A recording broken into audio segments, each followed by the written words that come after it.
तो अब जो यहाँ पर हमारी लास्ट यूनिट बची हुई है, ठीक, यानी कि लास्ट इस चैप्टर का जो लास्ट वाला पोर्शन बचा है जो 1.2 से स्टार्ट होता है और 1.36 पे एंड होता है, इसके बारे में हम यहाँ पर डिस्कस करेंगे। तो पहला क्वेश्चन जो यहाँ पर दिया है वो पूछ रहे हैं, which one of the following will have the largest number of atoms. इन चारों ऑप्शंस में से ये बताना है किसके अंदर सबसे ज़्यादा एटम्स होंगे। ठीक, तो आपको बस एक बात याद रखनी है कि यहाँ पर जब हम बात करते हैं इस तरह के क्वेश्चन को, एक सबसे आसान तरीका है सॉल्व करने का, और वो तरीका मैं आपको अभी बता देता हूँ। जैसे फॉर एग्ज़ाम्पल यहाँ पर सबके जो नंबर ऑफ ग्राम्स हैं दे आर सेम, यानी कि अमाउंट जो है सबकी सेम है। तो हमको क्या करना है, हमको पता करना है कि इनके अंदर कौन सी चीज़ ऐसी है जो डिफरेंट होगी। ऑफ कोर्स तो इनके जो मोलर मास होंगे वो डिफरेंट होंगे। ठीक, तो जो Au होता है इसका मोलर मास होता है 197। ठीक है, इसी तरीके से जब हम सोडियम की बात करते हैं तो इसका होता है 23।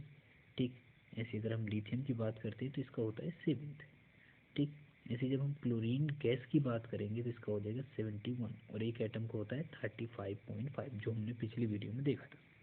ठीक, तो हमको ये सब पता चल गया।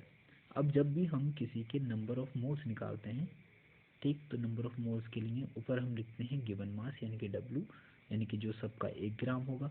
ठीक, और नीचे लिखते हैं मोलर मास जो कि उस कंपाउंड का या उस एटम का या एलिमेंट का मोलर मास होता है। ठीक, अब हम देखते हैं कि अगर नीचे वाली नंबर जितनी बड़ी होगी, ठीक, तो नंबर ऑफ मोल्स क्या होंगे, इतने ही कम होंगे, because they are inversely proportional. एक तरीके से अगर हम मास को कांस्टेंट मान लेते हैं तो दे इन्वर्सली प्रोपोर्शनल। तो ये जितना बड़ा होगा ये इतना ही क्या होगा, छोटा होगा। तो हम यहाँ पर देख लेते हैं कि जिसका मोलर मास सबसे ज़्यादा उसके नंबर ऑफ एटम सबसे कम होने वाले हैं, और जिसका मोलर मास सबसे कम है, मोलर मास सबसे कम है, उसके नंबर ऑफ एटम सबसे ज़्यादा होने वाले हैं। तो यहाँ पर जो लिथियम है इसके नंबर ऑफ एटम्स क्या होंगे, सबसे ज़्यादा होंगे 1 ग्राम के अंदर। ठीक है, इसके बाद हमारा आता है दूसरे नंबर पे, पहले नंबर पे सोडियम, ठीक, जिसके सबसे कम होंगे, और इससे सबसे ज़्यादा होंगे। उसके बाद आएगा सोडियम, और उसके बाद आएगा क्लोरीन, और सबसे लास्ट में आने वाला है आयरन। ठीक, ये क्या हो गया order in the decreasing order of their number of atoms. Alright, तो इसको इस तरीके से हम आसानी से सॉल्व कर सकते हैं, बस हमको ज़रूरत है तो थोड़ा सा चीज़ों के बारे में सोचने की। ऑलराइट, अब देखो नेक्स्ट क्वेश्चन देखते हैं। यहाँ पर उन्होंने कहा है क्वेश्चन के अंदर कि कैलकुलेट द मोलरिटी। आपको क्या करना है, कैलकुलेट करना है मोलरिटी को। ठीक है, मोलरिटी कैलकुलेट कर लेंगे हम। ठीक, of the solution of ethanol in the water, यानी कि एथेनॉल को किस में घेरा गया है, वाटर में घेर दिया गया है। In which the mole fraction of the ethanol is 0.040। Assume the density of the water to be 1, यानी कि जो आप डेंसिटी को अज्यूम कर सकते हैं 1, लेकिन मोल फ्रैक्शन दे दिया है उन्होंने किसका, एथेनॉल का 0.040। ठीक, तो इस क्वेश्चन के बारे में हम यहाँ पर डिस्कस करेंगे। तो इसके लिए हम नेक्स्ट स्लाइड ले लेते हैं। पहली चीज़ हमको कैलकुलेट करनी है मोलरिटी। ठीक है, हमको मोलरिटी कैलकुलेट करनी है। ऑलराइट, अब जब हमको मोलरिटी कैलकुलेट करनी होगी तो हमको रखना पड़ेगा यहाँ पर कि एक सोल्यूशन है किसका, एथेनॉल का, किसके साथ, वाटर के साथ। ऑलराइट, उन्होंने दे रखा है कि इसका जो मोल फ्रैक्शन है वो दे रखा है उन्होंने कि मोल फ्रैक्शन ऑफ एथेनॉल इज 0.040। ठीक है, अब देखो मोल फ्रैक्शन की जब बात चलती है तो मोल फ्रैक्शन एथेनॉल और दूसरा वाला solvent mole fraction water equal to होते हैं 1। ये एक फार्मूला होता है कि जो जो कंपोनेंट दिए गए हैं उनके सभी के मोल फ्रैक्शन को अगर हम ऐड कर दें तो वो किसके बराबर आ जाएगा, 1 के बराबर आ जाएगा। ठीक है, तो अगर सपोज करें इसकी वैल्यू जो दे रखी है वो दे रखी है 0.04। ठीक, तो यहाँ पे हमने अगर हम इसकी वैल्यू को रख देते हैं इसकी जगह पर तो हमारे पता चलता है यहाँ पर 0.04 प्लस XW इक्वल टू 1। अब इस वैल्यू को हम उठा के ले जाएंगे इस तरफ तो हमको पता चलता है यहाँ पर कि XW 1.000 माइनस 0.040 और हम निकालते हैं इसकी वैल्यू तो हमको पता चलेगा कि इसका आंसर आएगा जैसे कि 469.0। यहाँ पर ये मोल फ्रैक्शन किसका आ गया, वाटर का मोल फ्रैक्शन यहाँ तक निकल के आ जाता है। ठीक है, तो हमको यहाँ से पता चल गया कि मोल फ्रैक्शन वाटर का क्या है। क्लियर है, इतना हम यहाँ तक पता कर लेते हैं। अब हमको क्या करना है, हमको मूव करना है to the point as it was spoke कि जो डेंसिटी है ऑफ वाटर दैट assumed 1। ठीक, तो हम इसको बोल सकते हैं 1 kg पर लीटर। तो वॉल्यूम की क्या हो जाएगा, ऑफ कोर्स 1 लीटर हो जाएगा। ठीक, 1 लीटर मतलब हम बोल सकते हैं 1000 ग्राम।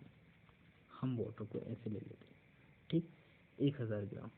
तो अगर मैं क्या करता हूँ, इसके नंबर ऑफ मोल्स निकालूँ, number of moles of water. ठीक, तो गिवन मास हमको दे दिया यहाँ पे 1000 ग्राम जो कि हमने निकाला है अभी।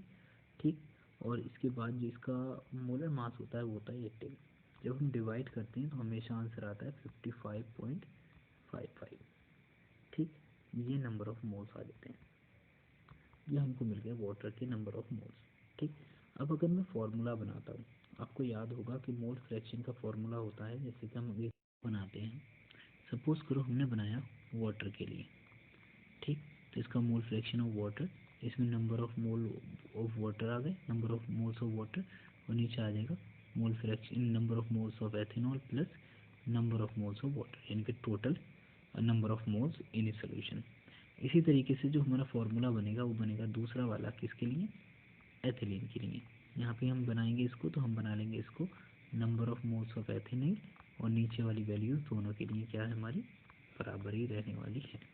ठीक, अब हमको पता है इसके नंबर ऑफ मोल्स, इसके नंबर ऑफ मोल्स, हमको वैल्यू पता है इसकी जो कितनी आई है यहाँ पर 0.96 इक्वल टू, और इसके नंबर ऑफ मोल्स आए थे हमारे कितने, 1 सेकेंड, 55.5।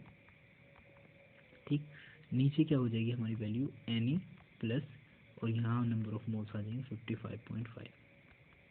अगर मुझको ये बराबर करना है, ठीक, इन दोनों की वैल्यू के, तो यहाँ पर आता है value Na plus 1 second 55.5 equal to किसका आ गया, यहाँ पर आ जाएगा इक्वल टू आ जाएगा ये 55.5 अपॉन 0.96। ऑलराइट, तो ये पूरी वैल्यू बराबर है किसके, इस वैल्यू के जो यहाँ पे दी हुई है। ठीक, तो हम इसको कुछ ऐसे भी दिखा सकते हैं कोशिश करके, लाइक दिस। ठीक है, ये इसके बराबर है। अब देखो यहाँ पर वैल्यू जब देखोगे आप, तो इसकी वैल्यू हमको दे रखी थी 0.040। ठीक, इसकी ऊपर वाले की वैल्यू हमको निकालनी है, और नीचे ये जो वैल्यू आई है इसकी जगह पर हम लिख सकते हैं Na प्लस 5.5। अब आप देख लो एक बार, ये जो वैल्यू आई है it is equal to that, जैसे कि यहाँ पे ये वैल्यू दे रखी है। ठीक है, तो हम इसी को वैल्यू को क्या करेंगे, यहाँ से उठाएंगे इस वाली वैल्यू को और ये इसकी जगह रख देंगे, तो हमको पता चलता है कि 0.040 इक्वल टू, और ये जो हमारा 0.96 दिया है वो आ जाएगा ऊपर की तरफ, यानी कि हमारी वैल्यू ऊपर जो आएगी वो आ जाएगी कितनी, Na के मोल्स हमको निकालने इनटू 0.96, और नीचे वैल्यू जो आएगी हमारी वो आएगी 55.55। ठीक, अब क्या करेंगे, हम मल्टीप्लिकेशन करा देंगे, तो Na की जब वैल्यू के साथ मल्टीप्लिकेशन होगा तो Na की हमको वैल्यू कैलकुलेट करनी है, तो ये वैल्यू जाएगी इसके सामने बिल्कुल 0.040 इंटू 55.55, और नीचे हम इसको डिवाइड करेंगे बाय द वैल्यू 0.96। ऑलराइट, इस तरीके से हम इस वैल्यू को डिवाइड कर देंगे। जब आप इसका आंसर कैलकुलेट करते हो ना, तो आप पाओगे कि इसका आंसर कैलकुलेट करने पर जो इसका आंसर है वो आने वाला है यहाँ पर नंबर ऑफ मोल्स ऑफ किसकी बात कर रहे हैं? एथेनॉल की, वो होगा 3.1 मोल्स। ठीक, अब इन्होंने क्वेश्चन में पूछा था, जब हम क्वेश्चन पढ़ रहे थे कि भाई तुमको क्या बतानी है, कैलकुलेट करना है मोलरिटी। अगर हम क्या करें, इसको 1 लीटर के अंदर डिसॉल्व कर दें, क्योंकि वॉल्यूम तो हमारा 1 लीटर था, हमने स्टार्टिंग में ले रखा है। ठीक, जैसे कि हम यहाँ पर दिखा रहे थे, 1 सेकेंड, इस जगह पर कितना वॉल्यूम लिखा है, 1 लीटर लिखा है।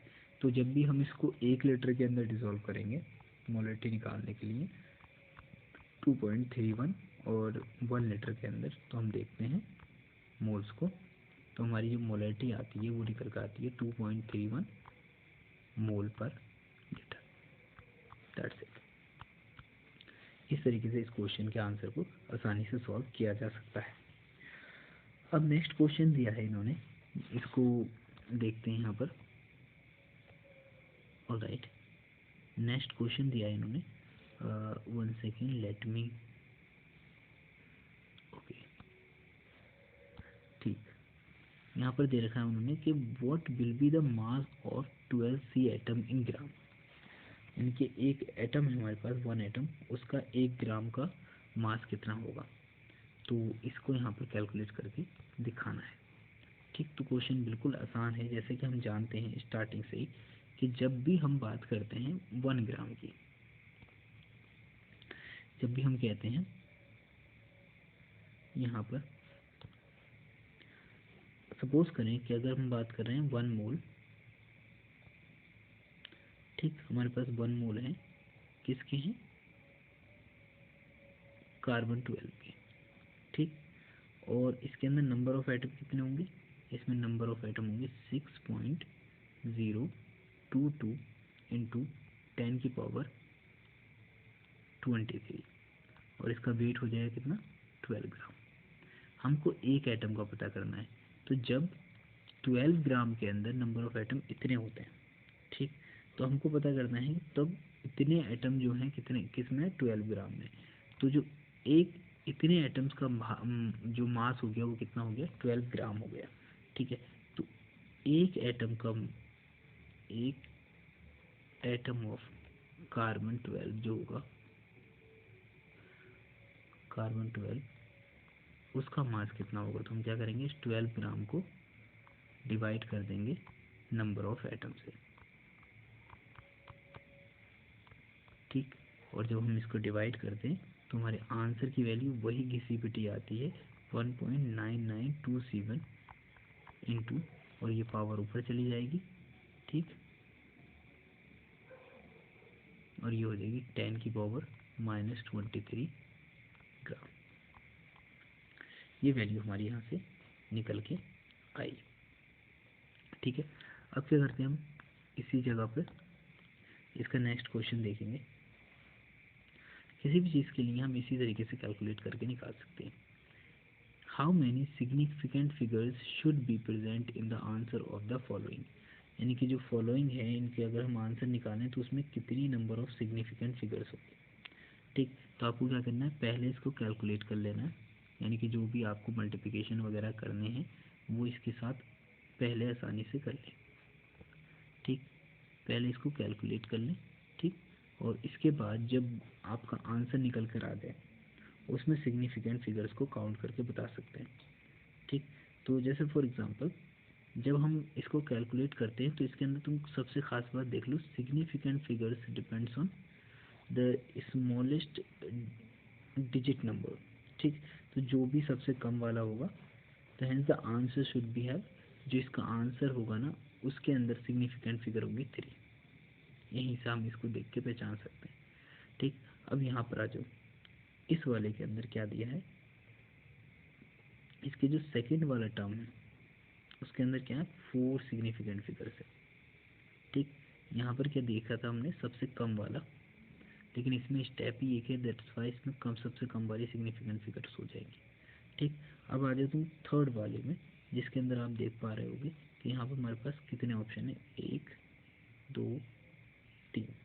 ठीक, तो ये इस एडिशन हाई, और जब हम एडिशन को करते हैं, ऐड करते हैं, तो एडिशन के अंदर क्या है, ये 0 1 2 3 5, और जब एडिशन के बाद क्या जो भी आंसर आएगा, ठीक, उसके अंदर क्या होगा, एडिशन के बाद कम से कम 4 स्टेप रहेंगे।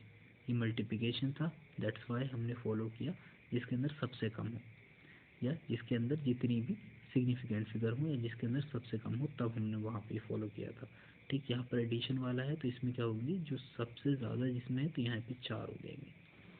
ठीक, क्योंकि एडिशन वाले में क्या होता है कि हम सबसे ज़्यादा वाले को ही ले लेते हैं। Alright, okay. अब बात करते हैं हम नेक्स्ट क्वेश्चन की। ये वही फार्मूला है जो हमने यूज़ किया था स्टार्टिंग में कि एवरेज मोलर मास निकाल लेते हम, मोलर मास। ठीक, तो हम क्या करते थे, ए का मोलर मास और उसकी परसेंटेज अबेंडेंस प्लस दूसरा वाला एटम जो है उसका मोलर मास और दूसरे की अबेंडेंस प्लस तीसरे का मोलर मास और उसकी अबेंडेंस, दैट्स इट। इस फॉर्मूले का यूज़ करके हमको सारी वैल्यूज़ रखनी है, उनके मोलर मास रखने हैं, उनके एविडेंस से मल्टीप्लिकेशन करना है, और हमारा जो भी आंसर आएगा वही क्या होगा, इसका एटॉमिक मास हो जाएगा। लेट्स सी, जो नेक्स्ट क्वेश्चन है उसके बारे में थोड़ा सा डिस्कस कर लेते हैं। ठीक, क्या कह रहा है ये, तो इस बात को जानने के लिए हम क्या करेंगे, क्वेश्चन को एक बार डिटेल में पढ़ेंगे। यानी calculate the number of atoms in each of the following 52 gram argon, 52 gram argon, तो हमारी 52 मोल्स हैं किसके, आर्गन के, और यहाँ पे 52 यूनिट हैं किसकी, एच की। ठीक, और 52 ग्राम्स हैं एच के। ठीक, ये सारी चीज़ें हमको दे रखी हैं। तो पहली चीज़ आपको समझने की कोशिश करना है कि जब भी हम बात करते हैं, यहाँ पर पहले क्वेश्चन के अंदर उन्होंने दे रखा है पहले वाले में 52 मोल्स।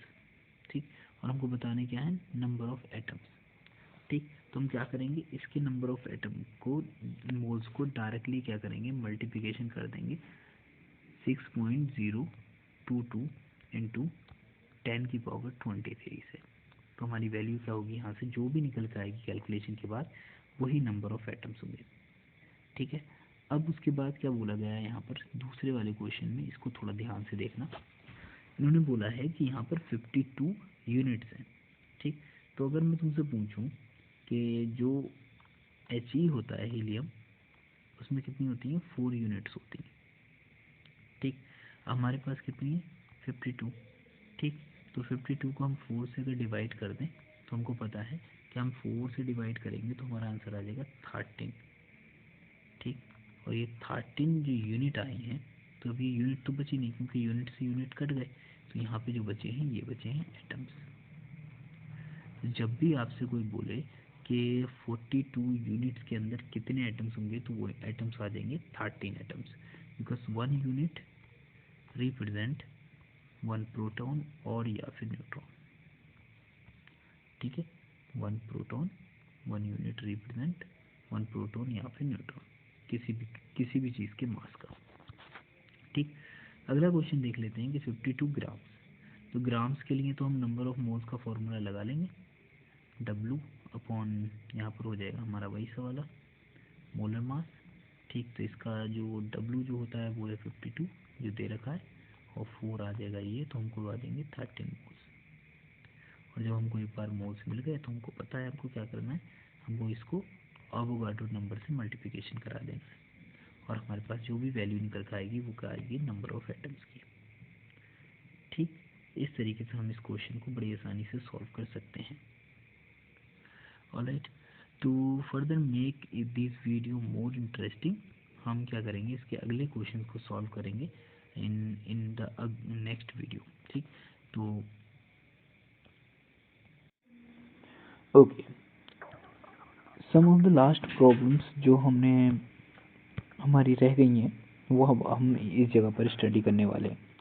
ठीक, उनमें जो सबसे कॉमन प्रॉब्लम थी, जैसे फॉर एग्जांपल हमने देखा था, इन प्रॉब्लम्स को हमने सॉल्व कर लिया था। उसके बाद जो हमारी अगली प्रॉब्लम है, जैसे कि फॉर एग्जांपल अगर हम बात करते हैं यहाँ पर आइसोटोप की। तो आइसोटोप्स वाली जो प्रॉब्लम थी वो हमको आता है कि किस तरीके से सॉल्व करनी है। ठीक, इसका फॉर्मूला भी हमने डिस्कस कर लिया है। अब हम बात करने वाले हैं यहाँ पर इस प्रॉब्लम की। ठीक, तो हमने यहाँ पर देख लिया कि इसके 52 मोल्स हैं आर्गन गैस के, यहाँ पर 52 यूनिट्स हैं, और हम जानते थे कि एक हीलियम जो होता है उसके अंदर कितनी होती हैं, 4 यूनिट्स होती हैं। ठीक, तो हम जब इसको 52 यूनिट को 4 यूनिट से क्या करेंगे, डिवाइड करेंगे, तो हमको पता है कि ये डिवाइड करने पर हमारे पास क्या आ जाएगा, 13 एटम आ जाएंगे। तो यहाँ पर हम इसको 13 एटम्स मान के चल लेते हैं। ठीक, फिर यहाँ पे बोला है 52 ग्राम ऑफ He, तो वही यहाँ पर मोल्स का फॉर्मूला लगाएंगे, हमारे कितने आ जाएंगे, 30 मोल्स आ जाएंगे। उन्होंने पूछा calculate the number of atom in each of the following, यानी कि इसके अंदर आपको ये बताना है नंबर ऑफ एटम्स। तो इसके 52 मोल्स को मल्टीप्लाई कर देना है 1 मोल के अंदर। नंबर ऑफ एटम जो होते हैं कितने होते हैं, 6.022 इंटू 10 की पावर, यहाँ पर आ जाएगा हमारा 23। ठीक, तो इस तरीके से हम क्या करेंगे, इसको सॉल्व कर लेंगे। देखो जब भी तुमसे बोले नंबर ऑफ एटम्स, तो नंबर ऑफ एटम्स के लिए जो होता है फॉर्मूला वो होता है number of atoms equal to, यहाँ पे रखना है हमको नंबर ऑफ मोल्स, और इसको मल्टीप्लाई करा देते हैं एवोगाड्रो नंबर से। और हम लोग जानते हैं ये एवोगाड्रो नंबर क्या होता है, ये होता है नंबर ऑफ पार्टिकल्स में हमारी कौन कौन सी चीज़ें आ सकती हैं, पार्टिकल्स में हम सपोज कर सकते हैं यहाँ पर हम एटम्स आ सकते हैं, मॉलिक्यूल्स आ सकते हैं, इवन आयंस आ सकते हैं, इवन इलेक्ट्रॉन्स आ सकते हैं, प्रोटॉन्स आ सकते हैं, और इवन न्यूट्रॉन्स आ सकते हैं। यानी कि कुछ भी पार्टिकल जो भी है जिसके ऊपर जीरो चार्ज हो वो इसके अंदर आ सकते हैं। और वो कितने होते हैं हमारे, वो होते हैं 6.022 इंटू 10 की पावर 23, क्योंकि ये एक मोल के अंदर नंबर ऑफ पार्टिकल्स हैं। ठीक है, तो यहाँ पे जब हमको नंबर ऑफ पार्टिकल्स निकालना हो तो नंबर ऑफ मोल्स की जगह हम यूज़ करते हैं n, और Na यानी कि एवोगाड्रो की जगह हम यूज़ कर लेंगे 6.022 इंटू 10 की पावर 23। अब सपोज करो जो हमने क्वेश्चन बनाया है अभी, जैसे 52 मोल्स में कितने नंबर ऑफ